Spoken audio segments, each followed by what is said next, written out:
o bebê reborn ocupa o espaço de quem? O bebê que é dado para uma mãe para substituir a perda de um bebê ou algo nesse sentido, ele está fazendo a função de um objeto simbólico. Ele simboliza um bebê que foi perdido, ou uma gravidez interrompida, ou uma ausência. Patológico é quando aquilo sai da função terapêutica e vai para um excesso doentio. Beatriz Canezin, psicóloga sistêmica, consteladora, especialista em psicogenealogia. No episódio de hoje, falamos sobre o que está em jogo quando o bebê reborn passa a ocupar o lugar de um bebê real. Usar um bebê reborn de forma consciente, com apoio terapêutico, pode ser saudável? E os perigos de quando a fantasia substitui a realidade. Então, o que seria o normal? A função terapêutica que está ali por um momento e depois eu enfrento a realidade. O que é patológico? Quando eu fico presa na fantasia. Então, nós tivemos um caso. Sejam bem-vindos a mais um episódio do ON Podcast. Eu sou o Washington Fonseca e peço a vocês que dêem um like nesse vídeo. É muito importante, caso vocês gostem, porque os algoritmos do YouTube, eles vão recomendar para as pessoas que necessitam e que acham que esse conteúdo pode ajudar, tá bom? O tema de hoje é um tema extremamente delicado, né, Bia? Sim. Muito complexo. Eu lembro que nós estávamos lá em Padrón, quando esse assunto veio à tona. Isso. Né? E é sobre bebê reborn. Isso mesmo. E a pergunta é, o que está em jogo quando você coloca uma boneca para substituir um bebê real? O que está por trás da mente humana? A gente tem visto muitas notícias decorrentes de alguns comportamentos, né? E a gente nota, obviamente, que são comportamentos que chamam muita atenção pela forma como tem vindo, mas existe muito preconceito, muita gente falando sem saber, muita gente dando opinião. E eu sempre quando vem esses assuntos, eu tenho interesse em saber mais sobre a mente humana, o que está por trás. Nada como trazer realmente uma profissional no teu nível, com a experiência que você tem. E aí eu peço às pessoas que estão escutando esse podcast para a gente tentar ouvir e ver, sem muito preconceito, né? Sem julgar, que eu acho uma coisa muito importante, para a gente poder tentar analisar e ver. Eu não estou falando aqui que a gente tem que aceitar determinados comportamentos, né? Mas eu acho que a gente tem que buscar ter um conhecimento, porque ele nos tira de uma ignorância e a gente vai acolher melhor, né? Entender melhor o que está se passando do outro lado. Então, por isso que eu acho que o conhecimento, a ciência e a humanidade são as chaves para a gente poder criar um mundo melhor, né? Então, Bia, dá para saber assim, o que é o bebê reborn? Dá para ter um conceito a respeito desse aspecto que a gente está vivendo hoje, nesse boom? Dá. Primeiro eu quero agradecer pela oportunidade. Realmente a gente estava lá em Padrón, em um momento muito especial das nossas vidas, e esse assunto estourou aqui no Brasil, e você me chamou, Bia, vamos falar sobre isso, né? E eu falei, vamos. E depois que eu falei, vamos, eu fui me debruçar sobre o tema. E aí você trouxe um pedido, né, para os nossos ouvintes, para os nossos telespectadores, para os nossos seguidores. Vamos ouvir e ver, né, sem julgar. Então, é isso mesmo. Vamos tentar olhar com olhos de ver e ouvir com ouvidos de escutar. Porque, para além de todo o boom que deu, tem muita humanidade por trás desse tema. Então, a sua pergunta é, dá para saber o que é o bebê reborn? Bom, dá. Ele tem uma origem, né? A história do bebê reborn são bonecas hiperrealísticas, feitas com elementos que se assemelham o máximo possível do real. Então, fios o mais possível, o mais perto de um cabelo, a textura da pele, o movimento, o corpinho, o peso real de uma criança, né? O objetivo é que ela se pareça mesmo com uma criança, com um bebezinho real. Nossa. E é um objeto de colecionadores até então. Mas aí eu fiquei curiosa para entender como surge isso, né? E fui atrás de entender quando surgiu o bebê reborn. O bebê reborn, a questão do reborn surgiu no finalzinho entre a Segunda Guerra Mundial. E aí que fica interessante, tem a ver com a mente humana. Foi um período de muita escassez e perda. Olha só. Né? Tanto que na área do desenvolvimento infantil, a psicologia deu um salto depois da guerra, no sentido de pesquisar. Muitas crianças perderam seus pais, se desconectaram da família, né? Nos campos de concentração, na hora das evacuações das cidades. E os teóricos começaram a pesquisar o sofrimento dessas crianças, né? Então, nessa época, era uma época de muita devastação. E o psiquismo humano, ele precisa de elementos para lidar com a dor. E aí, então, as mães daquela época começaram a restaurar brinquedos. E com as bonecas, elas procuravam elementos para restaurar, para deixar o mais perto de um bebê real. Tá. Então, é aí que surge o reborn, vamos falar assim, né? Esse ato de restaurar os brinquedos, né? Ele era terapêutico. No sentido de lidar com as perdas, restituir para aquelas crianças um pouco do que elas perderam. Imagina, você não tem casa, está tudo devastado, sua família dizimada, você vai recolhendo ali entulhos, restos, né? E daquele resto você constrói um brinquedo e aquela criança que está devastada, não tem nada, recebe aquele brinquedo. Naquele brinquedo tem um pouco de esperança, tem um pouco de humanidade. Então ele nasce mesmo da dor, né? Ele nasce da dor. Uma dor profunda, de perda, de desesperança. A guerra é um caos, né? Sim. E muitas vezes uma falta de perspectiva que gera no ser humano. Sim. E a gente não precisa ir longe, né? Nesse momento em que a gente está conversando, tem muita coisa semelhante acontecendo, muitas vidas perdidas. E nos campos de concentração, por exemplo, você consegue enxergar isso que eu estou falando das crianças. Eles não têm brinquedos, então eles brincam com artefatos de guerra. Sim. Né? Então, nasce daí da dor. Como uma coisa terapêutica, uma coisa artística, como uma arte-terapia, vamos falar assim.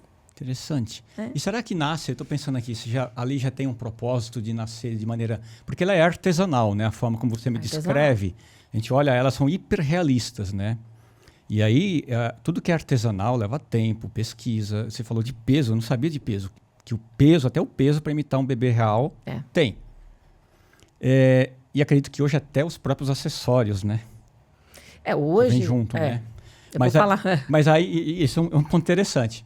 Mas aí, será que lá naquela época, depois, após a Segunda Guerra Mundial, já começa a ter essa busca do hiperrealismo ou não? Não.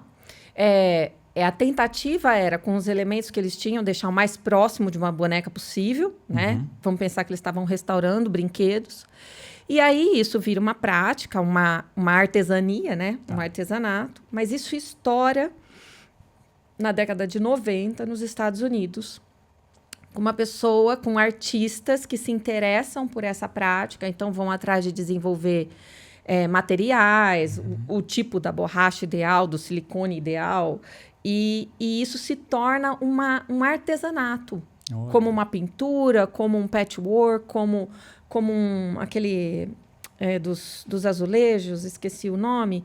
E as pessoas que fazem os bebês reborn se chamam cegonhas, artistas cegonhas. Olha. E por que cegonhas? Porque eles trazem à vida aquele bebê reborn. E passa a ser um item de colecionador. Isso já na década de 90. Então, só recapitulando. Lá no final no período da guerra, da Segunda Guerra, é um ato de restaurar brinquedos, até como para restaurar a humanidade ali das pessoas que estão devastadas pelas perdas, né? Isso some por um tempo da mídia, vamos falar assim, né, do entendimento do ser humano. E lá na década de 90, surge alguns artesãos que vão se especializar nessa prática de construir bonecas hiperrealistas. E aí a gente começa a ter a questão da busca pelo peso ideal, o material ideal, o cabelo ideal. E esses artistas se chamam artistas cegonha. Muito interessante. Cegonha porque é o bebê, vindo pela cegonha, né? Sim, sim. E eu achei legal quando eu vi esse nome, porque a gente sabe que a cegonha é uma historinha que a gente conta no início da vida da criança, quando ela começa a questionar: mamãe, papai, de onde que eu vim? Né? Ah, você veio da cegonha. Né? Porque a realidade é muito complexa para aquela criança entender. Então, eu crio um símbolo para aquela criança começar a criar uma ponte entre o questionamento dela, da onde eu vim, até ela ter recurso suficiente para entender a realidade. Né? Então, fica aí. Essas bonecas começam a ser construídas como um objeto de artesanato, de colecionadores, né? Que fique muito claro. Mas elas têm, já naquela época, um direcionamento também era uma possibilidade, ser um artigo terapêutico. Tá. De enfrentamento de uma situação de perda, de luto, de estresse. Ali já começa a despontar essa função para as bonecas hiperrealistas. E no Brasil, como que vem para o Brasil? Olha, fica mais do nosso conhecimento há uns acho que 15 anos, mais ou menos, eu não vou ter a data exata, tem uma Stora, uma marca de boneca que é vendida nos Estados Unidos. Deve ser mais ou menos, eu tenho conhecimento, há uns 16 anos. Stora, uma marca de bonecas nos Estados Unidos. Se a gente pesquisa, a gente tem vários artistas cegonha famosos nos Estados Unidos. Que essas bonecas, elas custam muito caro. Então, elas viram um item de colecionadores, mas que tem uma certa ostentação, né? E existe uma loja que desponta vendendo essas bonecas. E o brasileiro começa a trazer para cá. Não tinha aqui, começa a trazer para cá. Quando essas bonecas começam a ser importadas de lá para cá, dos Estados Unidos para cá, mais para frente a gente consegue ver as mamães, as artistas cegonha aqui, né? E ainda o mesmo propósito. Tá. Bonecas hiperrealistas criadas para colecionadores. Tá? Teve alguma corrente, pensando aqui, teve alguma corrente de alguma questão emocional que fez surgir na década de 90? Ou foi mais uma questão mesmo de resgate que você tenha visto? Não vi nada sobre isso. Nada sobre isso, né? Não vi. Tá. Eu acredito... Olha, aqui falando o que eu acredito, né? Se você pensar em artesanato, em interesse, em colecionismo, né? Eu me lembro que eu era criança, eu me criei num lugar que tinha muita gente. E, por exemplo, meu pai colecionava selos, o outro colecionava moedas. A gente fazia coleção, isso hoje em dia seria politicamente incorreto, né? Mas a gente fazia coleção de embalagem de cigarro. Então, o colecionismo era algo muito comum há, sei lá, 40 anos atrás, 50 anos atrás, 60 anos atrás. Meu pai trazia muita notícia disso, né? Campinas tem uma feira de artesanato muito tradicional. Você tinha muitos colecionadores expondo. Era muito comum você ver feiras de colecionadores de carrinho, de miniatura, de selo de carta, né? Então, eu acho que essa prática dos bebês hiperrealistas deve ter continuado e algumas pessoas... Era uma coisa meio underground, vamos falar assim, né? Falando de um uso comum de colecionismo, ok? Não partindo para o patológico, para o exagero, para nada disso.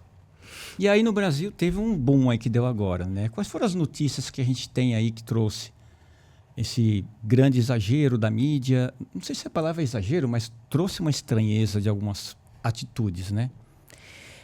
Eu confesso para você que... vamos lá, o que aconteceu? Surgiu aí no TikTok, muito provavelmente. Uhum.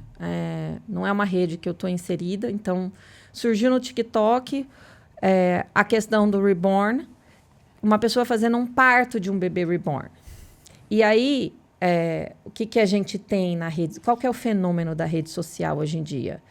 Qualquer estranhismo, qualquer esquisitice que estoura, né?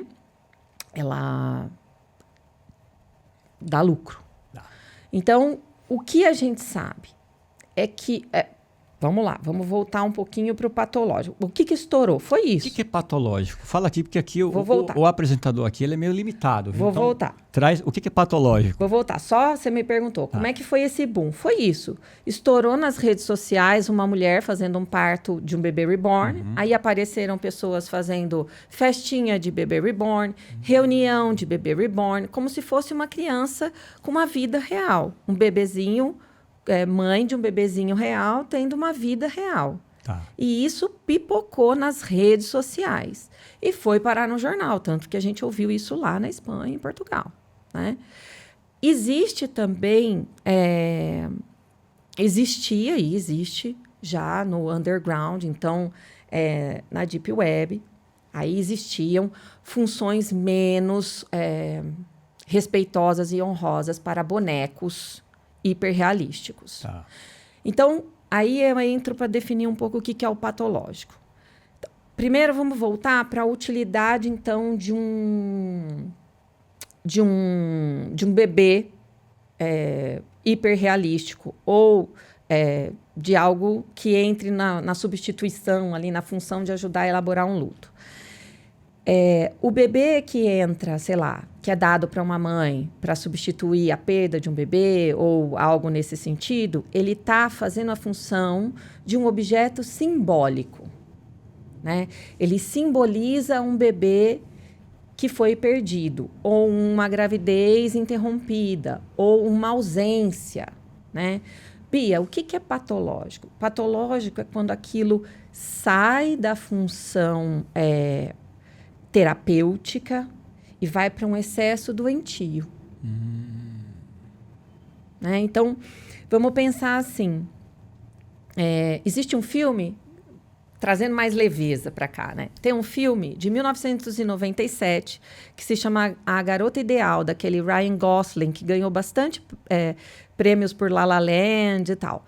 Esse filme se trata de um homem jovem, que ele demonstra muita dificuldade de relacionamento. Então, o entorno dele está casado, acho que a irmã é que está grávida e tal.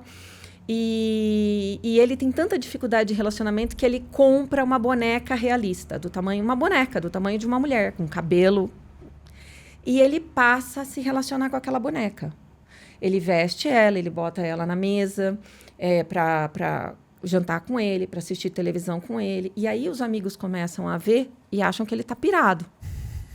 Enlouqueceu. E aí vão conversar com um médico da cidade que está acompanhando ele, um psiquiatra e tal. E aí o psiquiatra pede assim, olha, vocês precisam entrar na onda dele. Né? E é incrível o que acontece, como o filme se desenrola. É um filme ótimo para a gente pensar sobre o normal e o patológico. Claramente, aquele homem está usando essa boneca para elaborar algum trauma que ele tem. Ele não consegue se relacionar com mulheres. Só que a partir do momento que aquela boneca entra na vida dele, ele consegue se relacionar com as outras pessoas de uma forma menos dolorosa para ele. Então, essa é a fronteira, mais ou menos, entre o normal e o patológico. Então, voltando pro bebê reborn. Não sei se eu estou respondendo a sua pergunta. Voltando para o bebê reborn, ele pode ter uma função terapêutica. Aliás, ele é usado em casos de elaboração de luto. Temos relatos que pacientes com Alzheimer ficam mais calmos quando tem o bebê reborn. Porque no Alzheimer a gente tem uma deteriorização das ligações dos neurônios, né? E aí as informações ficam jogadas. O presente, o passado, não tem mais uma organização. Então, o idoso, às vezes, traz uma memória, sabe lá de onde? e o bebezinho ajuda ele a se acalmar. Então, o que seria o normal? A função terapêutica que está ali por um momento e depois eu enfrento a realidade. O que é patológico? Quando eu fico presa na fantasia. Então, nós tivemos um caso de uma mãe que foi ao SUS querendo direitos porque ela tem um bebê reborn. Aí a gente está falando de patológico.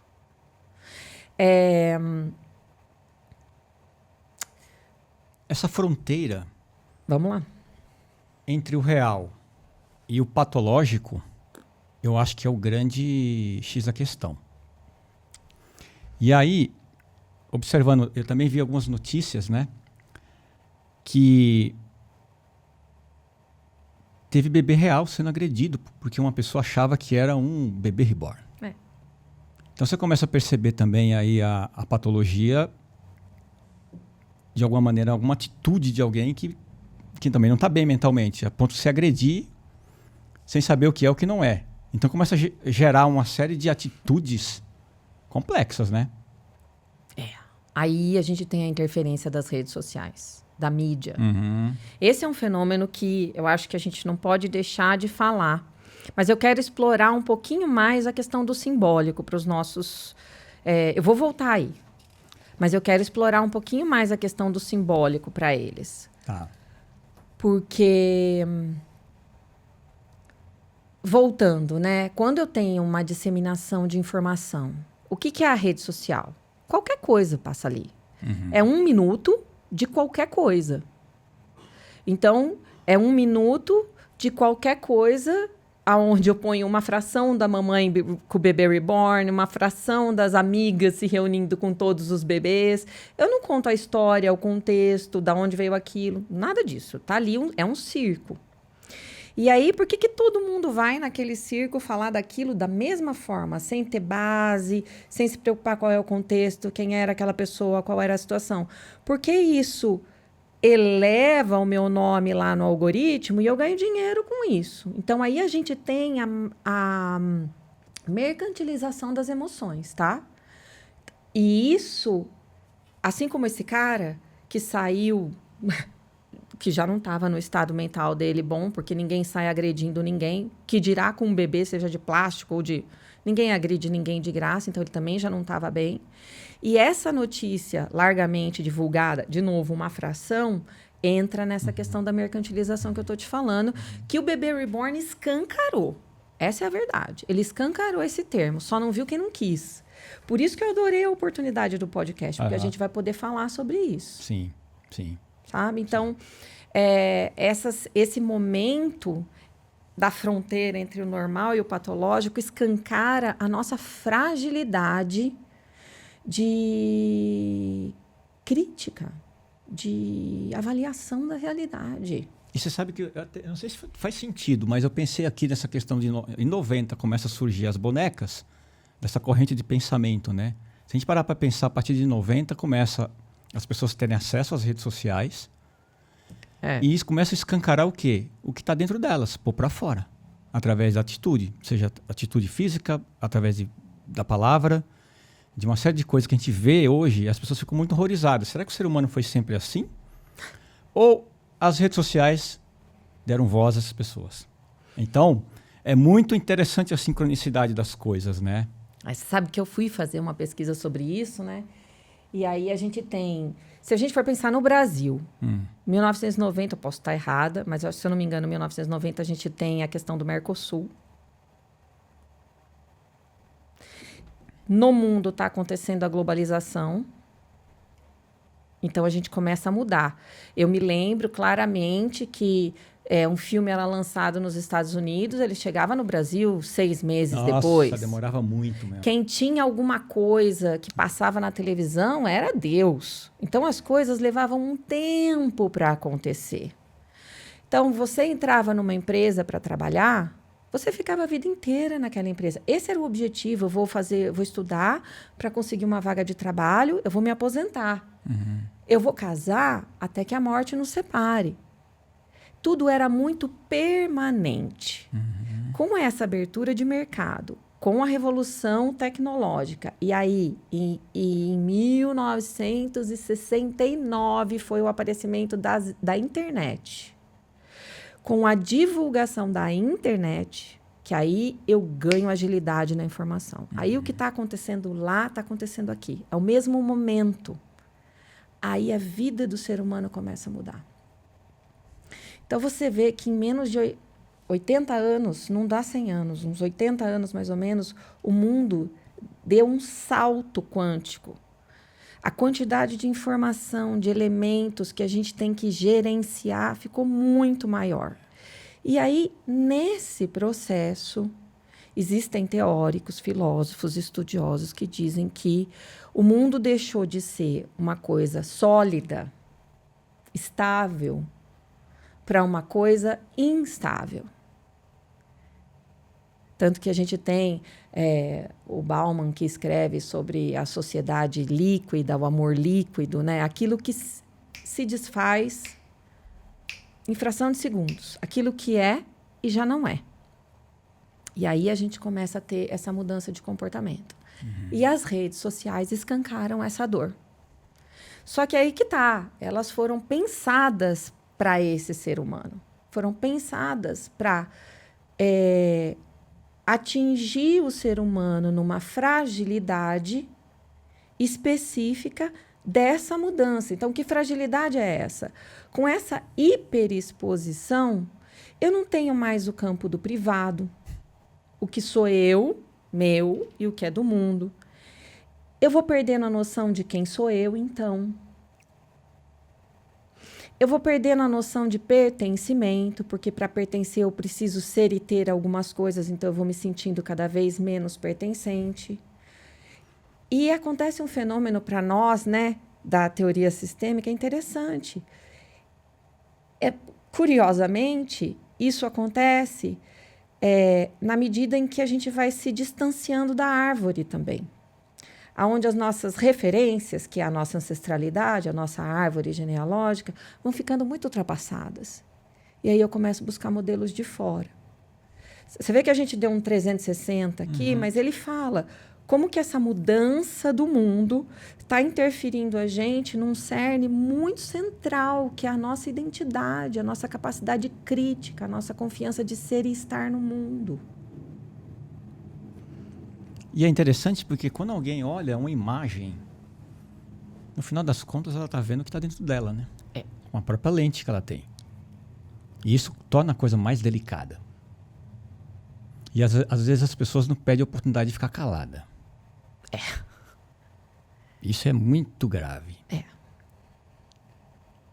Muito grave. Isso expõe os pensamentos, depois se arrepende. Né? Em vez de elaborar, em vez de buscar informação.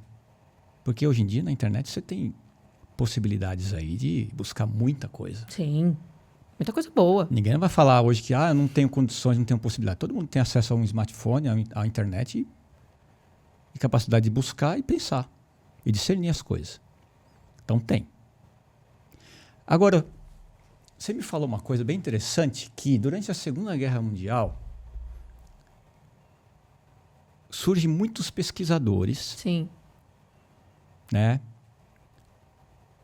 para poder entender e, obviamente, elaborar conceitos em função dessas perdas que ocorreram ali. Que linha você poderia trazer aqui e qual que seria o nome, talvez, de algum psicólogo, de algum grande pensador que contribuiu e contribui muito para a gente poder ter um entendimento mais embasado hoje? Tá.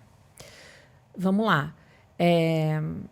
É interessante você trazer essa pergunta, porque uma vez eu escutei um professor de história falando que a humanidade tem, acho que, 3 formas de evolução. Fenômenos naturais, 3 ou 2, fenômenos naturais, guerras e essas grandes pestes, pragas, tipo um Covid da vida. Né? Então, naquele período, Primeira, Segunda Guerra, aí entre guerras na Europa, muita pobreza, muita guerra civil, muita destruição e depois Segunda Guerra, é onde a gente percebe, pelo menos vou falar na minha área, né, muita evolução. Pipoca profissionais da área médica que começam a se interessar pelo comportamento humano. Então, nessa época, eu tenho existem vários autores, né, psicólogos, psicanalistas, pesquisando a questão do simbólico, tá? Um deles, que tem uma larga produção sobre isso, é o Winnicott, que elaborou toda uma teoria sobre o simbólico e o brincar, né? Sobre a reparação. Então, o que é a reparação? Eu posso cometer um ato destrutivo, mas dentro da minha humanidade eu sempre posso reparar. E essa reparação é muito importante para o meu desenvolvimento, né? Então, ele faz um desenvolvimento, um psicanalista infantil, ele era pediatra também, psicanalista infantil que trouxe muita contribuição para as fases do desenvolvimento da criança, do desenvolvimento humano. Uhum. A gente tem Melanie Klein, o próprio Freud, o próprio Jung, trabalham muito com a questão do simbólico dentro das correntes sistêmicas, né? Os psicólogos sistêmicos também se debruçam sobre o simbólico. Então, o Minuchin vai para a teoria sistêmica estrutural, onde ele vai vendo a família e o desenvolvimento da família, e ele vai vendo o simbolismo da família, como ele interfere naquele paciente. Então, a gente tem... não é uma coisa isolada. É uma coisa que vai se disseminando e cada teórico vai dando o seu viés, né? Então, aqui, até para estudar sobre a questão do Reborn, eu me debrucei muito sobre a questão do simbolismo do Jung, que traz para a gente os objetos transicionais. Então, o que são os objetos transicionais?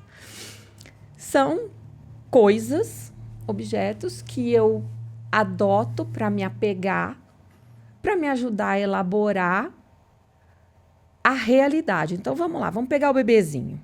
O bebezinho nasce e ele precisa da mãe, ele está fusionado com a mãe, é ele coladinho na mamãe ali, né? Ele não sabe diferenciar eu e minha mãe, eu e o peitinho da minha mãe, ele precisa da mamãe o tempo todo, ele nem sabe que a mamãe é algo separado dele. Conforme ele vai crescendo um pouquinho e ele vai se distanciando, a gente percebe, quando a gente observa um bebezinho, a hora que ele não está no peito, que ele está ali dormindinho, daqui a pouco ele acorda e ele traz a mãozinha na boca, traz a blusinha na boca, traz o pezinho na boca. Aí os tios, as vós, o dentinho está nascendo. Às vezes é dentinho, mas às vezes é uma força psíquica que não tem como eu explicar de outra forma. Tem algo ali dentro daquele bebezinho que ainda não sabe falar, não sabe pedir, não sabe se manifestar, mas que está sentindo a separação daquela mamãe que não está ali. E aí ele põe algo na boca como a tentativa de reproduzir o peito da mãe. E isso permeia a nossa vida. Então, o que é esse objeto transicional? Ele é aquilo que vai me ajudar a elaborar eu e o mundo aqui fora. Eu tenho que sair de mim e vir para o mundo aqui fora, mas eu ainda não estou pronta para isso. Então, eu uso um elemento que vai comigo. E aí eu vou trazer aqui muitos exemplos que muita gente vai se identificar. No desenho do Snoopy, a gente tem o Lino, que carrega um cobertorzinho para cima e para baixo. Na turma da Mônica, a gente tem a Mônica, que carrega o Sansão. Nos desenhos mais recentes, a gente tem o Caio, que é outro menininho que carrega um cobertorzinho. A Peppa Pig, ela tem um bonequinho. Então, o que são esses objetos? São elementos que as criancinhas lá estão carregando para ajudar elas a enfrentar a realidade delas. Então, toda vez que a Mônica quer brigar, ela vai lá e, dá uma Sansãozada na cabeça do Cebolinha. E aí, se você resgatar na sua mente, você vai achar objetos transicionais na sua vida hoje. É verdade. É pura verdade. Não é bacana? Muito bom.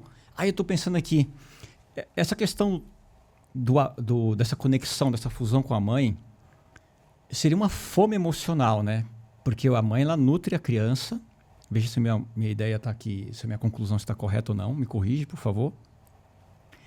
E à medida que essa mãe ela tem suas obrigações da vida, outras coisas, ela tem que se distanciar do bebê por alguns minutos ou horas. E essa criança fica com essa fome emocional. O que acontece? Primeiro, uma coisa é isso. O que acontece se essa criança sente que há uma ruptura muito grande? E muitas vezes ele não tem uma boa relação com esses objetos transicionais. Isso pode gerar como é que eu posso falar?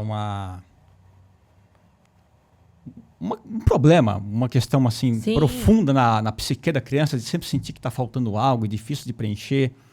Tem alguma coisa assim relacionada a isso? Essa minha ideia é mais ou menos o resumo do que você falou, de maneira pobre, né? Não está pobre não, está ótimo. Eu acho que isso, sim. Então, a criança nasce misturada com a mãe. Não tem fronteira entre ela e a mãe. O neném nasce colado na mãe. Ele não sabe que ele é ele ainda. Então, para treinar essa separação, tem uma série de coisas no ambiente. A mãe tem que estar bem, o leite tem que vir, a família tem que ser suportiva. Dentro de um ambiente saudável, isso vai se dar com alguns percalços, porque nós somos seres humanos, o objetivo não é que a gente seja perfeito, mas nessa teoria tem 3 elementos, né? Para esse afastamento se dar tem alguns elementos. Para esse afastamento se dar de forma saudável, a mãe tem que conseguir ser o termo que o Winnicott usa, que é suficientemente boa. Então, ela tem que conseguir nutrir a criança, fazer o holding, que é cuidar, acolher é o holding mesmo, de acolhimento, e fazer o handling, que é o manual.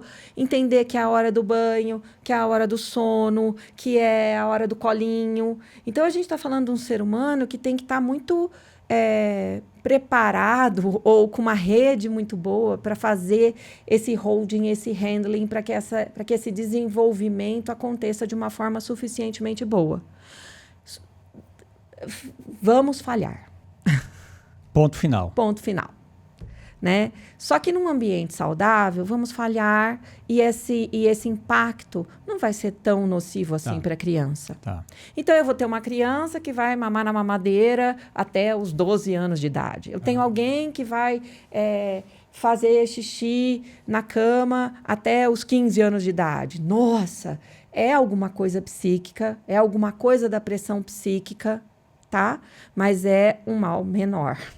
A gente podemos ter consequências muito maiores, ok?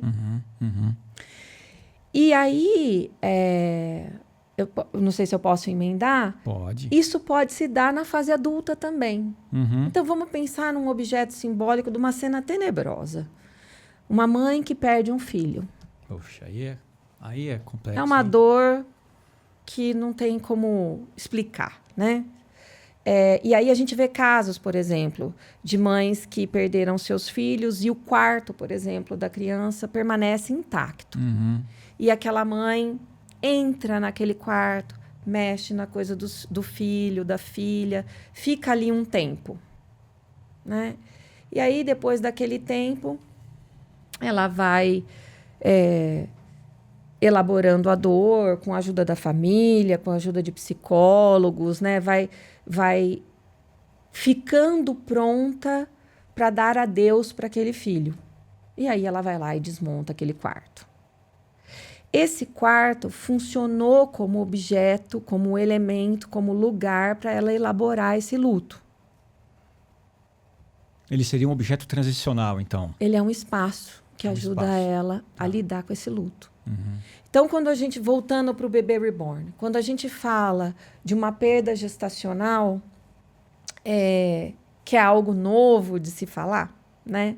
Vamos pensar aí em caso, uma mãe que teve um filho, esse filho nasceu, viveu aí 30 horas, 4 horas e foi embora. ela não teve tempo nem de materializar aquela criança. Como que ela vai elaborar o luto de algo que ela nem materializou? Então, esse bebê reborn pode servir como objeto de transição de um luto patológico, de um luto impensado, de um luto extremo. Pode sim. E aí essa pessoa está acompanhada por uma família, por um profissional, e à medida que ela for elaborando isso, é natural que ela realmente se desvincule desse... O bebê vai deixar de ser o bebezinho dela e vai passar a ser só uma boneca. Então, eu trouxe elementos para a gente pensar aqui em objetos simbólicos saudáveis. Eu trouxe 3 objetos aqui, né? Esse aqui, por exemplo, é um objeto simbólico que, para mim, hoje, ele é como uma lembrança. Foi um bonequinho que meu pai deu para minha mãe quando eles namoravam. E isso aqui, quando eu estou com saudade, eu pego, eu olho, eu guardei. Né? Me ajuda a lidar com a saudade dos meus pais, manter a história deles viva para mim. Não é mais um objeto transicional, mas é um objeto que traz a memória, que me ajuda a lidar com o sentimento de tristeza, que está completamente de saudade, que está completamente elaborado, tem um lugar e está tudo bem. Né? Aqui eu ganhei de uma amiga. Eu ganhei 3 gatinhos, mas eu trouxe só essa, porque essa aqui é uma gatinha que já não existe mais, já não está mais comigo, né? E é um jeito que essa minha amiga escolheu de me presentear. Então, o jeito que essa gatinha foi embora foi muito traumático, num momento muito especial da minha família. E ela fica na cabeceira da minha cama. Entendeu? Eu não estou presa a Cristal.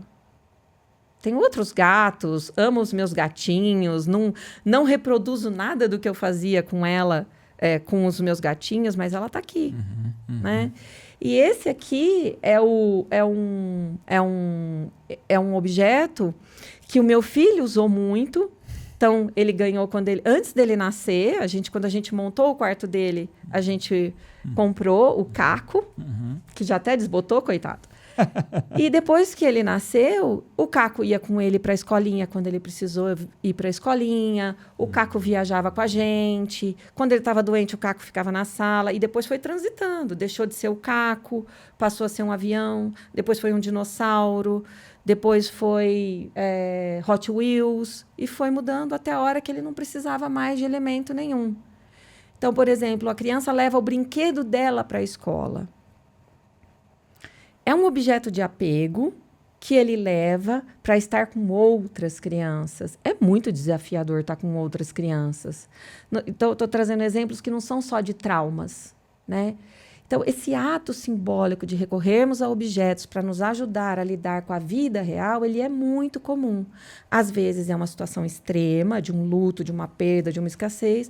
Às vezes é um momento. É um momento. Eu fiquei até pensando se durante lá o caminho, as pedras que a gente carrega não são objetos que nos ajudam a perseverar. Total. Entendeu? Porque eu pego aquela pedra no bolso e falo assim, não, tem que continuar, porque ainda não está na hora de eu jogar essa pedra. Viajei, tá bom? Mas eu fiquei pensando nisso. Faz sentido. É que no caminho de Santiago de Compostela, as pessoas vão levando pedras e você vai vendo várias pedras no meio do caminho, né? Aqueles montinhos de pedras, né? É uma atitude muito dos peregrinos. Muito forte. Sim. Olha, você falando essas questões dos objetos, eu não tinha parado para pensar. Eu achava que o brinquedo da criança era um brinquedo que não tinha muita ligação com alguma segurança emocional. Eu vou pensar mais em antes de dar um presente para uma criança daqui para frente, porque tem que, né, ter uma ligação profunda. E pelo que você está me falando, ele vai transicionando com a idade, né? Vai. Os objetos, né? Ele pode recorrer, ele vai usando elementos, né? Você falou da mente, né? A mente tem que enfrentar, a mente entra num estado de pressão que ela tem que enfrentar alguma situação que está muito difícil para ela, então a criança pode recorrer a algum objeto. Outra coisa que não é objeto transicional, mas que ajuda a gente a lidar, a criança a lidar com o mundo real, a criar estratégias aqui dentro da cabeça para lidar com o mundo real, são as histórias. Pena que as pessoas estão parando de contar histórias. As histórias, os contos, têm a função de ajudar a criar uma teia psíquica aonde, quando eu estou muito... É que a gente está tentando colocar em palavras racional, mas nada disso se dá de forma pragmática, racional. Quando a criança está com uma incógnita lá que ela não consegue resolver, ela pode buscar naquele conto algum elemento. Sim. Por isso que você percebe, criança é muito legal, você percebe que em determinadas fases a criança para num desenho. Ela assiste 20 vezes um desenho. É verdade. Pode ter certeza. Lá no inconsciente dela, ela está elaborando alguma coisa que a gente não faz nem ideia. Aí ela muda de desenho. É outra coisa. Aí depois ela muda de desenho. Já que a gente entrou nesse assunto, que não tem muito a ver com o Bebê Reborn, mas que eu acho que é muito informativo, todo mundo critica os jogos dos jovens, né? Jogos de videogame. Eu acho que a gente tem que entender os jogos. Quando um jovem joga muito um jogo, a gente tem que entender do que aquele jogo está falando. Então, o jovem está jogando tal jogo. Que jogo você está jogando? Deixa eu ver. Como é que é? Vai no YouTube, vai entender a história, vai ver do que se trata. Não é só pancadaria e tiro. Tem coisa ali. E você vê que o jovem transiciona, ele não fica para sempre num jogo. E aí vou te dar outro dado. Jogo não é só hobby de jovem. Eu tenho muito paciente adulto que o hobby é jogar videogame. Você trouxe uma coisa agora que eu fiquei pensando aqui. Isso eu acho que tem totalmente a ver com o Bebê Reborn. Vamos lá. Porque você pega um objeto que tem um símbolo para aquela pessoa que está elaborando a relação com aquele objeto. Quando eu jogo, eu também estabeleço um símbolo com aquele... Eu entro no universo daquele jogo. Sim. Que não é a realidade. Sim. Se a gente pega um time de futebol que tem regras, que tem jogadores, você vê adultos chorando, esbravejando. Você vê adultos com emoção à flor da pele. Você vê adultos tramando a morte de torcedores de times adversários. E alguns chegando às vias de fato. No entanto, se esse time se ele ganha ou perde... A vida daquele torcedor não muda. Não, nada. A realidade é a realidade. Ele vai continuar trabalhando, vai continuar pagando as contas. No entanto, ele entra naquela imersão. E aí que eu vejo que o grande desafio é a fronteira entre a realidade e a fantasia. Porque para muitos ludólogos, aqui no canal tem até inclusive um podcast com Buda, vale a pena as pessoas darem uma olhada. Legal. Ele fala da importância do jogo para a questão criativa. Sim. Para a gente desenvolver a nossa criatividade, você entra naquele universo, só que o problema é sair de lá, ou não sair de lá, e vir para o mundo. E esse é que eu acho que é a grande... Tem tudo a ver com o Bebê Reborn, que é a discussão. E aí, quando eu não consigo sair, quando isso deixa de ser uma estratégia ali. Porque, vamos combinar que a gente tem que ter um lugar de fantasia? É importante, né? Porque viver só na realidade não dá. Viver só no concreto não dá. Então, eu vou num filme, eu desço numa cachoeira, entendeu? A gente precisa. Quando eu faço a cisão com a realidade e fico só na fantasia, aí eu tenho um adoecimento. E isso dá sinais. Então, o problema não é o jogo. O problema é o jogo sem supervisão, quando eu estou falando de uma criança. Quando eu estou falando de um adulto, né? Como você trouxe a questão aí do futebol e de outros esportes, né? Dos torcedores. Eu tenho pessoas que já não estão mais... que têm ali uma questão de conduta. Elas infringem a conduta em outras esferas da vida delas. Não é ali no jogo.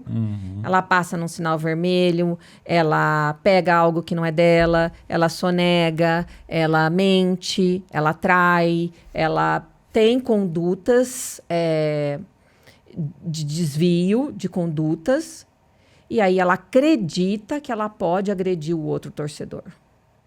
Isso a gente já está no patológico. E aí é muito vasto. Na verdade, eu tenho um ser humano adoecido dentro de um contexto sem limites. E aí, o que os estádios tentam fazer? Limitam, faz torcida única, revista, né? E aí vai se criando uma série de barreiras, né? O jogo é a mesma coisa. É até um assunto polêmico, porque esta semana teve uma situação, eu nem estou sabendo, eu vi só a manchete, eu não li, mas de uma criança que parece que matou os pais porque queria conhecer uma namorada que arrumou num jogo, sei lá. Né? E aí o ambiente dos jogos e tal. Gente, não é o ambiente dos jogos. É uma criança sem supervisão.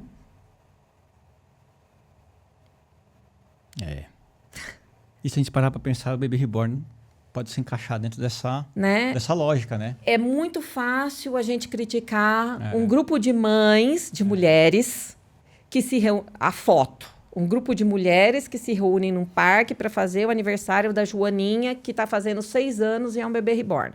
Nossa, que absurdo, que esquisito. Eu posso olhar por esse viés e eu posso ir lá na Maria entender que história é a história dela.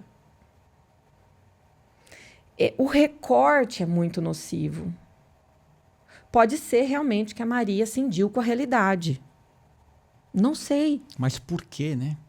E como que ela está lidando com isso? Com que apoio, muitas vezes, de um profissional? Ou não? A gente não sabe, porque isso não vende. O que vende é expor a Maria. E muitas vezes, aí a gente entra num tema que eu acho que pode ser um papo para uma outra época, né? Mas assim, no que a gente esbarra? Nesse capitalismo voraz, nessa sociedade líquida e nessa mercantilização das emoções. O ser humano, ele está com dificuldade de se analisar criticamente se ele quer se expor ali ou não. Ele mede o número de likes que ele tem. E, às vezes, ele fala determinada coisa que vai gerar um rating, porque ele vai ter like. De propósito, né? Tem, Eu não tenho mais medo de ser hateado. Eu tenho que estar no topo, eu tenho que ser assunto. E isso esbarra em várias esferas do adoecimento psíquico, tá bom, Washington? É a deteriorização de várias instâncias nossas. Porque o Winnicott também fala, né? Que o ser humano saudável é aquele que sabe ficar sozinho.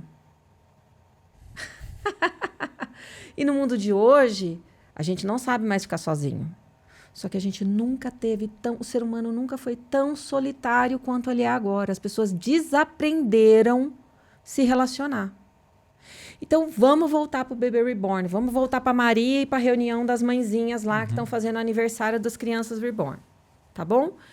Eu não sei nada sobre aquilo, mas vamos partir do princípio que é um grupo de pessoas que passou por uma situação parecida e que ali, naquele ato, elas estão restituindo uma noção de pertencimento que é o de ser mulher e ter filhos. Ainda hoje, há muita dor nas mulheres que não conseguiram ter filhos. Elas não se sentem pertencentes.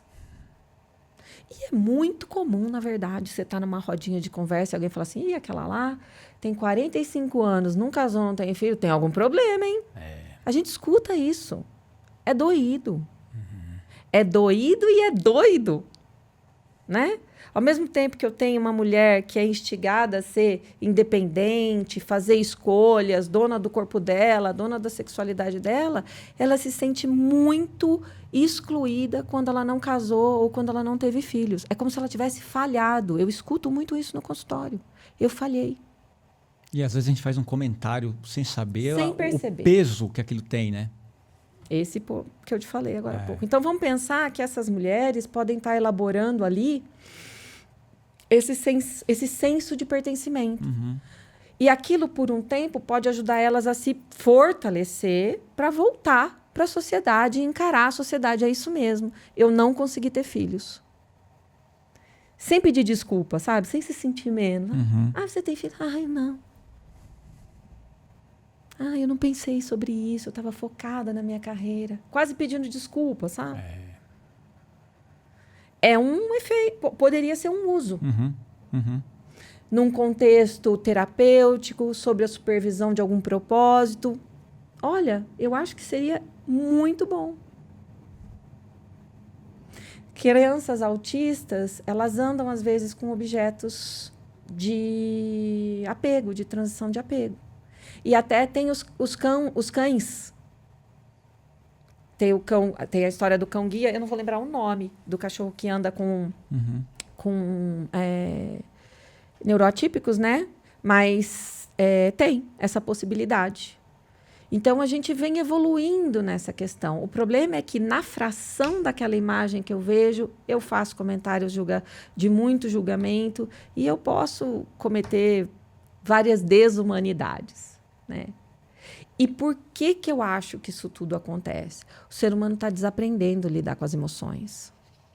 Ele está com dificuldade de sentir. Tudo é mercado. Então, para pertencer, eu tenho que ter isso ou aquilo. Eu tenho que ir em tal lugar, comer em tal restaurante, fazer tal faculdade. Postar foto, né? Precisa, Postar foto. Você pensa que eu só posso falar do Brasil, tá bom?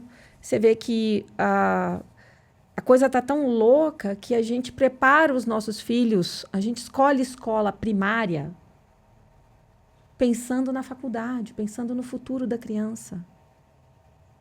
Para mim, isso é uma insanidade. Uhum. É sério o que eu estou falando aqui, Muito na minha sério. condição. Não.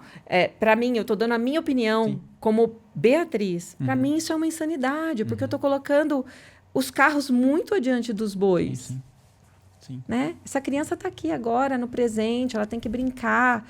Então, não é importante se ela vai falar inglês, japonês, alemão, se ela vai ser um CEO. Não é importante ainda. Tem que se desenvolver como criança, como ser humano, né? Isso. Porque as outras funções sociais, eu penso aqui, não sei se eu estou errado, mas você me fala, que ela é decorrente da humanidade dela. Só que as pessoas estão invertendo, não é isso? Estão invertendo, eu não sei se é nem invertendo, eu vejo que é uma deteriorização mesmo, é como se fosse um tecido que está ficando cada vez mais roto, porque eu estou tirando a força daquilo que vem do sistema, daquilo que vem das conquistas, por exemplo. Se a gente for pegar nossas histórias aqui, nossos pais passaram por muitas coisas ruins, nossos avós por muitas coisas ruins, dolorosas, necessidade, escassez, para chegar até onde eles chegaram. A gente fez faculdade com muita dificuldade, correu atrás com muita dificuldade. E isso é ruim? Para mim não foi. Então, só que a gente não quer que é ruim, né? Eu quero poupar. E aí eu tiro o valor disso. Não é que eu preciso sofrer para me desenvolver. Eu posso ajudar as outras gerações a se desenvolverem sem tanto sofrimento. Eu tenho muito mais meio agora. Mas eu não preciso desvalorizar, descaracterizar. Eu não preciso destituir essa teia. Isso que você está falando me remete aqui a uma questão que você tem uma realidade e você tem a fantasia. Se você demoniza a realidade como ela é, isso é um problema. E às vezes vem lá do passado, como você falou aqui dos afetos precários, né, dos vínculos que as pessoas vão tendo ali, e muitas vezes há uma certa maquiagem, né, que os pais vão fazendo para proteger os filhos, Mas quando você joga no mundo, ele vai todo mutilado. Vai. Que o mundo não tem O maquiagem. mundo é um mundo. Não tem maquiagem. O mundo é um mundo. A gente pode concordar com algumas coisas, não concordar, mas o mundo é o mundo. Uhum. Você não combina com o mundo como é que o mundo tem que agir comigo, com você, com um ou outro. Não tem. O mundo é o mundo e a gente tem que aprender a lidar com ele, concordando ou não. Se não concorda, melhora. Tenta fazer diferente. Mas ficar só no papel da reclamação, não dá. Ou do julgamento, ou da agressão. Ou do julgamento, da agressão, que é um sintoma patológico, pelo que eu estou entendendo aqui, que brota dessa insanidade mental que a gente vai construindo na nossa sociedade. Sim. Agora, Bia, quando a gente tem ali a linha muito complexa, uma linha tênue entre a realidade e a fantasia, quais seriam os sinais, né, que a gente teria que ficar atento? Não só no outro, tá? E nós. Gente, Porque essa questão do bebê reborn, a gente está vendo aqui que ela é mais ampla, não é só na bonequinha. Ela pode estar no partido de futebol, pode estar no joguinho do videogame, ela pode estar em outras situações. Pode estar na Beth, no Tigrinho. Pode estar nos vícios. Quais são os sinais que eu tenho que ficar atento com isso? Boa. Então, só para a gente não botar tudo no mesmo balaio, falamos aqui do simbólico, do objeto como meio de ajudar o indivíduo, o ser humano, a lidar com a transição de algo do eu para o mundo. Então, de algo que ainda está dentro de mim, que eu não tenho ferramentas, até eu conseguir vir aqui para o mundo, ou na elaboração de um luto, de uma situação traumática, de escassez ou momentânea, tá bom? E aí, transitamos para a fronteira entre quando que isso deixa de ser normal e passa a ser patológico. Quando que o exagero não é só um exagero e pode ser um sinal, um simbólico. Pensando nesses elementos, eu tenho que tomar cuidado para não falar nenhuma bobagem, né? Mas vamos pensar assim. Quando eu passar... Eu acho que essa mãe que foi até o SUS, a gente já está ali no patológico. Há indícios que passou do... Porque ela cindiu com a realidade, ela esqueceu que o bebê dela não é de verdade. E ela precisa de ajuda, e não de julgamento, e nem de uma porrada. Ela precisa de ajuda.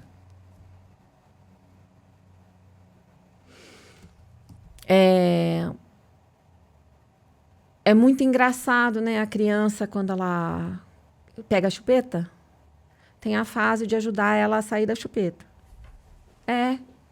Você ajuda a criança a largar a chupeta. Quando você tira a chupeta de uma forma traumática, aquilo pode desenvolver um problema na criança ou ela vai lembrar daquilo para sempre. Eu lembro até hoje do dia que eu joguei fora a minha chupeta. Até hoje. Eu era uma criança que tinha chupeta e paninho. 2 objetos transicionais. Eu lembro até hoje.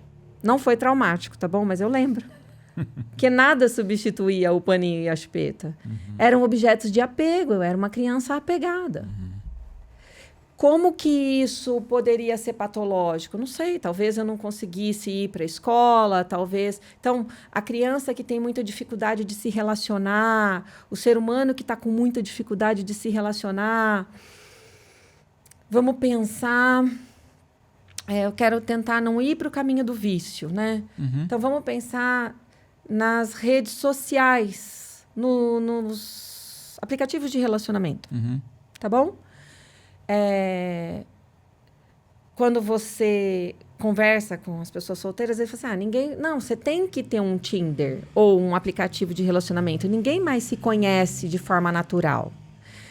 Eu, particularmente, fico doida quando eu escuto isso, porque todo mundo ainda consegue... Eu tive muitos pacientes que odiavam quando eu falava isso para eles, porque todo mundo ainda consegue ir numa padaria, trocar olhar, falar bom dia, se apresentar, pedir o telefone, paquerar.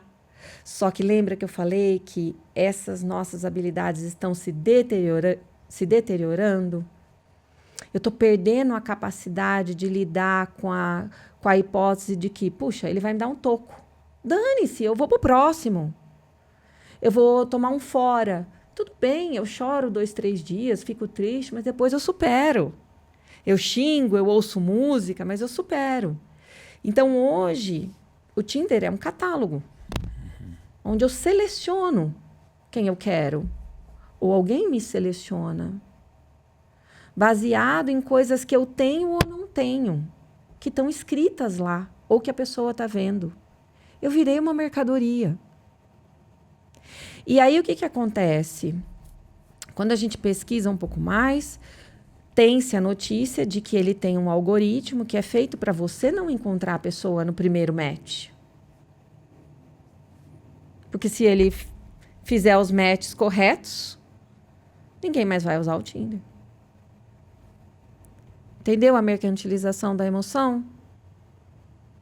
Então, quando eu não critico, quando eu não faço uma análise crítica de todas essas relações que eu estou tendo, uma atrás da outra, ou quando eu não faço uma análise crítica, quando que, de repente, numa sexta-feira eu estou falando com 3, 4 pessoas diferentes, para ver com quem eu vou sair, eu acho que a gente já saiu da fronteira do saudável. Não posso dizer que é patológico, mas não é saudável. Porque eu estou conversando com 4 caras diferentes, eu não estou conversando com ninguém. Uhum. Eu estou saindo com alguém no sábado, com alguém na segunda e com outro na quinta, eu não estou conhecendo ninguém. Uhum. Eu estou selecionando, eu estou indo no mercado escolhendo qual é a bolacha que eu mais gosto de comer. A sensação que eu tenho é que essas redes trouxeram um certo imediatismo das pessoas, né? Uma sensação de agora, né? Agora. Não tenho tempo, vou ficar para trás. E aí, quando a gente olha essas patologias ou essas reações, né, por exemplo, no caso do bebê reborn ou outras que a gente está falando aqui, que é o que está por trás dessa atitude, né? Se a gente parar para pensar, existe aí um imediatismo e que a gente não tem tempo para que o profissional faça uma avaliação profunda para trazer um diagnóstico de que ponto que essa pessoa está. Então, por exemplo, lá tem uma mãe lá que não quer abandonar o bebê. Uhum. Passou por um luto. Eu não quero abandonar, tô lá, tô presa, e não sai, cria uma simbiose com aquele boneco, aquele símbolo, né? Porque não é um boneco, é um símbolo para ele. É importante destacar isso. Quem está de fora vê que é um boneco que não tem vida, mas para quem está lá se relacionando, é um símbolo.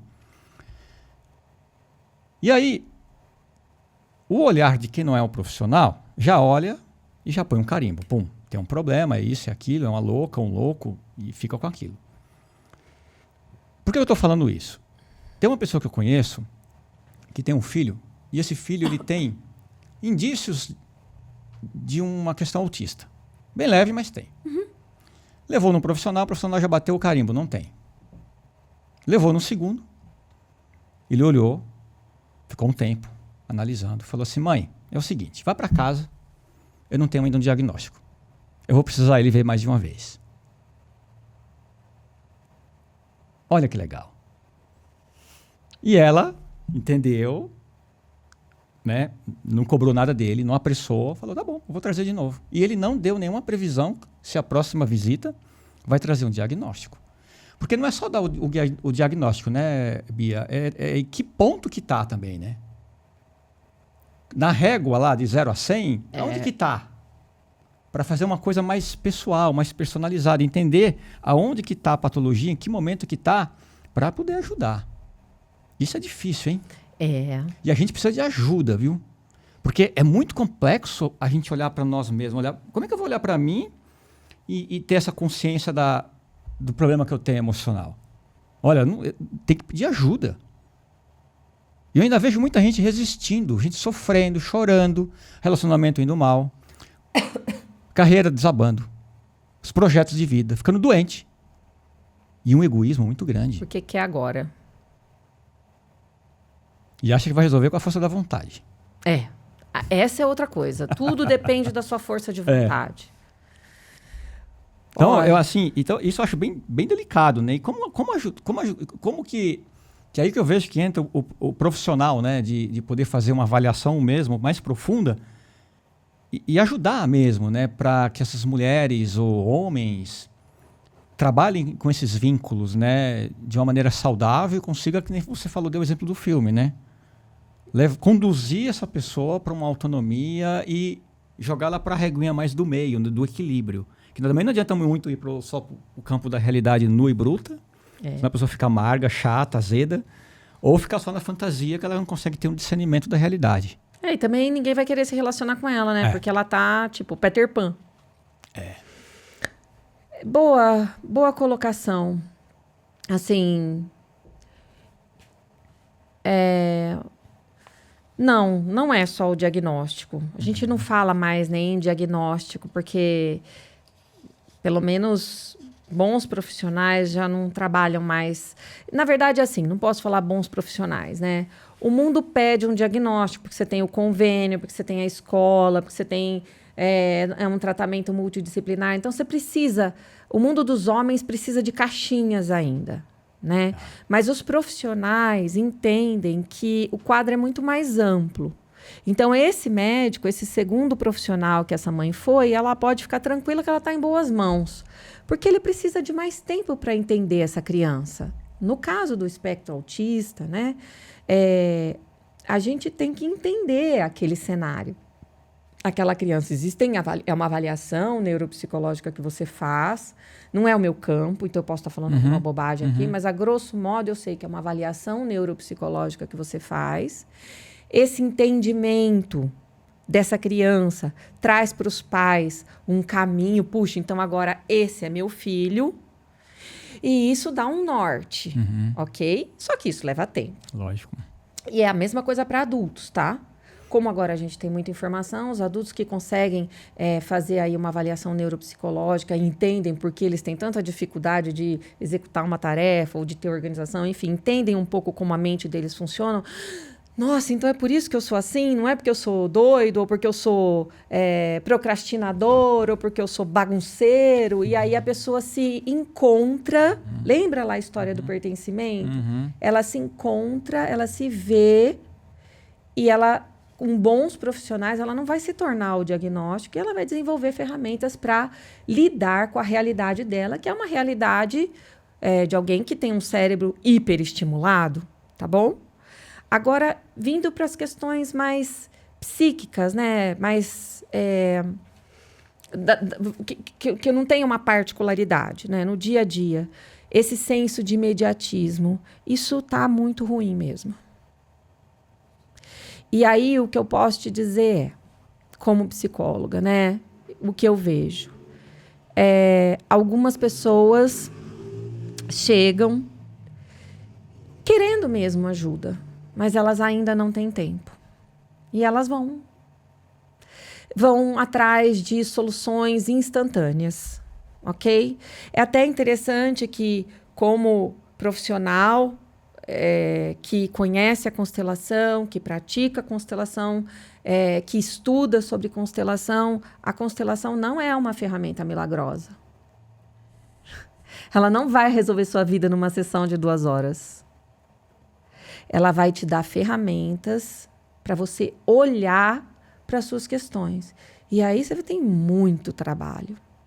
Esse é o ponto que você trouxe muito legal. Só que, só concluindo, Sim. eu não tenho o imediato, não vou resolver agora, não vai ter uma chave mágica que vai resolver meu problema. É um processo, né? É um processo e, às vezes, eu quero deixar de ser ansiosa. Esquece. Você nunca vai deixar de ser ansioso. Só que você vai aprender a lidar com a sua ansiedade. Você vai aprender a cuidar de você. Sim. Fala. Nesse processo da psicologia sistêmica, o bebê reborn ocupa o espaço de quem? Aí é que né? A certeza é que, dentro da visão sistêmica, né, ele está vindo para trazer alguém ou alguma coisa. Ele está... pode ser um filho que não nasceu, um aborto espontâneo que não foi percebido, uma exclusão de alguma geração. De forma geral, tudo aquilo que eu trago no lugar, e às vezes pode ser, no caso do bebê reborn, com certeza ele está representando algo que foi excluído, ou alguém que foi excluído. a gente não pode generalizar porque cada sistema é um sistema. E cada vez que eu trabalho com a constelação num cenário lá do grupo, né? Ou no consultório, que eu faço um genograma, que eu faço um desenho simbólico e a gente vai vendo ali as exclusões e tal, não tem como eu traçar um paralelo. Ah, se é isso, o resultado é aquilo. Eu não sei o que é, mas realmente, toda vez que eu trago algo muito estranho para um sistema que não fazia parte, eu tenho que pensar assim, puxa, mas isso aqui está entrando no lugar de quem? Do quê? O que isso está me trazendo? E aí tem formas da gente olhar, né? Uhum. Agora, a terapia sistêmica e a terapia sistêmica, quando a gente faz terapia sistêmica, a gente olha para as questões de substituição. Então, por exemplo, não é que eu trago, morre alguém muito perto de algum nascimento, a gente pode falar que essa criança entra no lugar daquele luto. Entende? Sei lá, eu tenho casos assim, então a mãe estava grávida quando o pai morreu. E a criança nasceu logo depois da morte do avô ou da avó. Essa criança vai entrar no lugar desse luto. Não tem como, porque essa mãe tem que ficar viva. Uhum, né? Uhum. Então, não é um objeto transicional, não é isso, mas é uma criança que simbolicamente está entrando no lugar de um luto. A gente tem história de artistas famosos que o irmão nasceu um primeiro filho, recebeu um nome, e aí veio um outro filho e recebeu o mesmo nome. Então, a gente tem essa substituição, esse ímpeto do tampar o buraco, ou a lacuna, ou o vazio. Né? E a terapia sistêmica nos dá a ferramenta para olhar para isso. Porque ela traz adoecimento, traz dor, traz disfuncionalidade. Uhum. Né? O que é disfuncionalidade? Estou falando difícil, mas o que é disfuncionalidade? É exatamente isso. O que é funcionar? É quando eu estou conseguindo fazer as coisas do dia a dia. Ah, eu sou perfeita, eu sou excelente? Não, esse não é o objetivo. O que é disfuncionalidade? Quando eu não consigo me relacionar, ou quando eu não consigo ter uma vida com continuidade, então eu não consigo levantar, trabalhar, manter um emprego, pagar minhas contas. Não é ser rico. É ter uma continuidade. Eu caso, separo, caso, separo, caso, separo. Eu compro, faço dívida, faço empréstimo, pago, compro, faço dívida, faço empréstimo, pago. Eu tenho várias quebras, entendeu? Isso é uma disfuncionalidade. Tá. O que é ser funcional? Não significa que eu sou perfeito, que eu estou zerado, que eu sou super saudável. Mas significa que eu estou aqui, conseguindo. Aí eu vou lá, deprimo um pouquinho, perdi alguém. Vamos pensar, perdi alguém muito importante, deprimo, fico triste, fico uns dias, fico alguns meses, emagreço, fico alguns meses sem muito ânimo, meu trabalho começa a ficar ruim, eu tenho alguns erros, e aí meu chefe me chama, conversa comigo, me encaminha para o psicólogo, eu começo a fazer terapia, começo a falar para os meus amigos como eu estou me sentindo. Então, eu caí, mas eu levantei. Lembra que eu falei da mercantilização das emoções? Eu tenho que ter um espaço de ficar triste. Eu tenho que ter um espaço de ficar muito triste. Mas eu vou sair de lá. Isso não é depressão, que eu preciso de remédio. Não tem que sair por aí pulando, feito um saci. Eu posso ficar triste, eu posso ficar feliz. Posso ficar desanimado. Posso ficar desesperançado quando eu ligo a televisão e vejo a história da guerra. Eu tenho que ter o espaço de sentir. Eu vou ler o nome dele aqui, porque eu não vou... eu acho que eu não vou saber falar o nome dele, mas é um filósofo oriental que fala... Ele tem um livro que fala sobre a sociedade do cansaço. E ele tem outros livros que falam sobre essa necessidade de estar sempre bem, sempre perfeito, sempre instagramável. Não dá, não Muito existe. Louco, né? Muito doido isso, né? Muito. Isso cansa, né? Porque você tem que colocar o tempo todo uma imagem. E você sabe que até os restaurantes estão se adaptando para ficar bonitinho, para as pessoas irem lá tirar foto, em vez de apreciar a comida. Não, deixa eu tirar uma foto aqui. Olha que louco, né? Você vê que bacana. A gente estava fazendo um trabalho, tem várias personas, e esses dias eu estava fazendo um trabalho organizacional muito bacana. E um líder conseguiu fazer o seguinte com a equipe dele. Quando eles estão juntos numa sala em treinamento, todo mundo diz, ele não precisa mais pedir. Todo mundo desliga o celular, põe na mesa e tá todo mundo ali presente. Presente, né? E aí, eu gostaria de fazer essa provocação para quem estiver ouvindo esse podcast. Vamos pensar quantas vezes eu estou de fato presente. A gente vai se assustar. Vai. Estou 100% presente com você aqui. Sem pensar numa outra coisa, sem ficar de olho no celular, que alguém está me ligando, sem ficar preocupado com a minha rede social, se alguém viu o post que eu fiz. Está cada vez mais difícil. E aí você trouxe um ponto interessante, né? Tem gente aproveitando para colocar rotinas do Bebê Reborn nas redes sociais, criando perfis.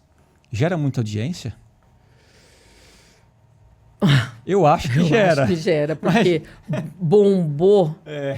E você viu, olha que interessante. É para as pessoas prestarem atenção no Instagram e no TikTok. Tem um assunto, ou 2, ou 3. Tem o X também, né? É que eu não sigo. Os jovens me contam que o mundo acontece no X primeiro. Depois vem para essas outras redes sociais. É verdade. Mas eu não tenho elas. Você percebe que tem um assunto naquela semana que está pipocando? Todo mundo vai falar sobre aquilo. Todo mundo. Alguém que faz artesanato vai fazer uma piada. Piadista vai fazer piada, terapeuta vai falar do lado terapêutico, artista vai falar da experiência dele, colecionador vai mostrar o Bebê Reborn, alguém vai fazer um vídeo, vai postar alguma piada. Então, as pessoas querem falar daquilo porque vende.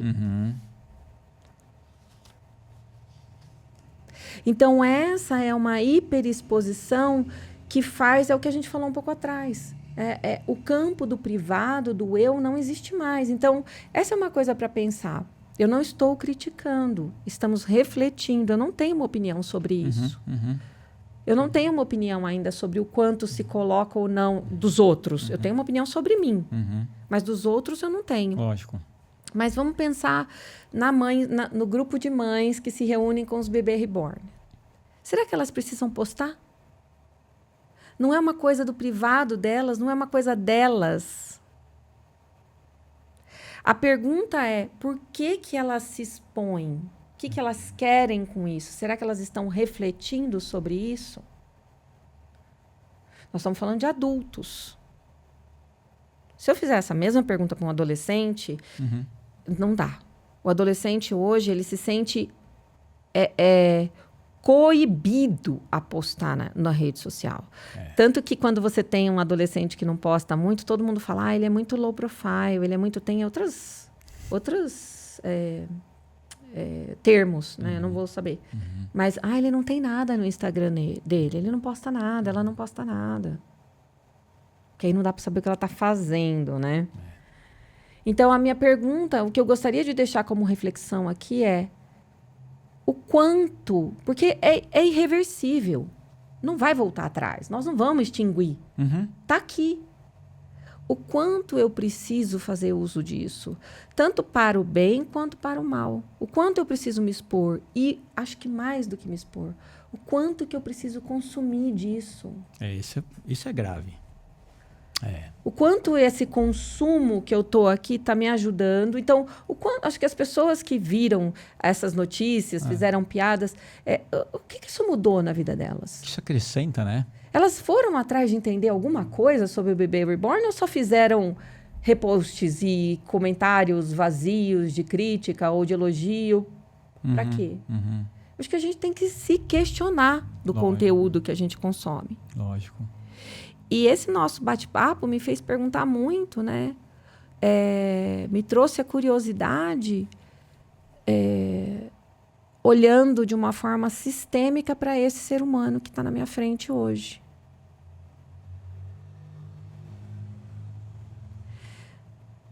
Onde estão os tecidos de vínculo dele? Aí vem a história do patológico que você me falou, que eu vou chamar de vulnerável. Onde estão os tecidos emocionais, os vínculos emocionais desse ser humano que está tão conectado com a rede social? Pois é. Porque, às vezes, ele está lá numa casa que tem gente. Ele não está sozinho, mas ele está na rede social. Eu não posso criticar aquela casa, porque, às vezes, não é isso. A gente tem que olhar. Nós estamos num momento do mundo que não dá para julgar. A gente tem que olhar. Voltando ao início do nosso bate-papo. São 80 anos em que o mundo saiu de uma estabilidade estática para uma volatilidade. Então, a gente está correndo atrás do rabo. A gente não sabe onde a gente está pisando. Eu não posso julgar.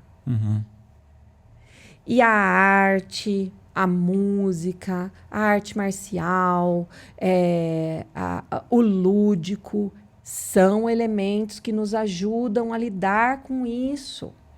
Então, eu não posso simplesmente criticar. Eu tenho que olhar. Julgar, eu estou usando a palavra errada. Eu não posso simplesmente julgar. Eu tenho que usar um olhar crítico. Você passa por uma loja de bebê reborn, ela tem a representação de uma maternidade, chama Maternidade Reborn.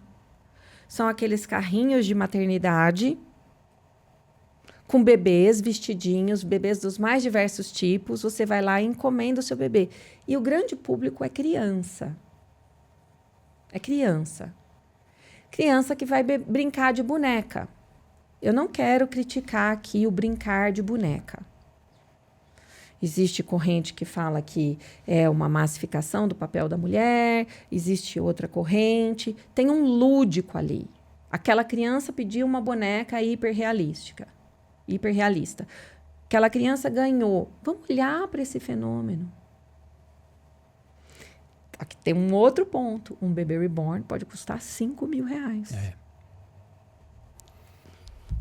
E aí tem um status nisso. É um assunto com muitas camadas. Né? Que o nosso objetivo aqui não é nem desvendar todas as camadas, porque a gente nem tem essa... Né? O nosso objetivo aqui é trazer à luz a humanidade disso, que eu acho muito importante. Né?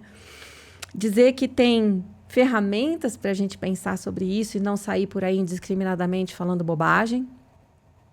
Entender que isso surgiu num momento de muita dor. Então, se ele surgiu num momento de muita dor, ele tinha um efeito positivo. E acho que o toque é: vamos exercitar o nosso senso crítico. Vamos ficar mais quieto, observar mais, procurar saber mais. Como psicóloga sistêmica, esse convite de falar sobre o Reborn, para mim, foi fantástico, porque eu desci em várias camadas. Sim. Né? Isso é fundamental. Então, e tem esse viés que a gente falou, que é a questão do dinheiro, da visibilidade e do mercantilismo das emoções. Você sabe que eu vi uma notícia recentemente que parece que um casal tinha uma rede social e eles se separaram e foram buscar, acho que foram até o advogado, né, para poder discutir quem queria ficar com a boneca. Aí a indagação que eu faço é: a briga é pela boneca ou é pela rede social que dá o dinheiro, a visibilidade? É afetivo ou é financeiro?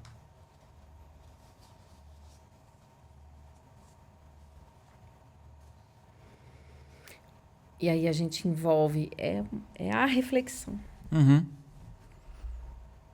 Como estamos lidando com as nossas emoções, né? Como estamos lidando com as nossas emoções.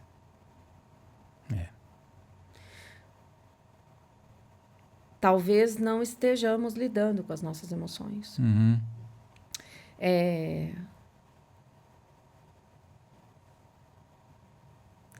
Acordos pré-nupciais extremamente rígidos, com delimitação muito clara do que é de um, o que é do outro. Disputas sobre